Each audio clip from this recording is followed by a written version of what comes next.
Eins unserer Lieblingslagerfeuerrezepte, ganz einfach. Am besten eignet sich das am Abend, wenn man noch Kartoffeln direkt kaufen kann und die nicht so lange schleppen muss.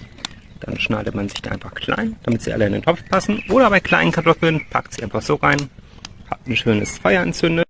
Bringen das Ganze zum Kochen. Bedenke immer, je kleiner die Kartoffeln sind, umso schneller sind sie gar. Also wenn du mit einem Gaskocher kochen solltest anstelle von Feuer, dann schneide die Kartoffeln am besten ganz klein.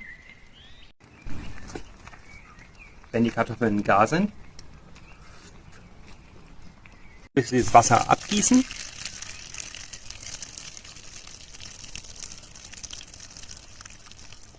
Gefrorene Erbsen dazu, denn Erbsen könnt ihr auch roh essen, das ist super.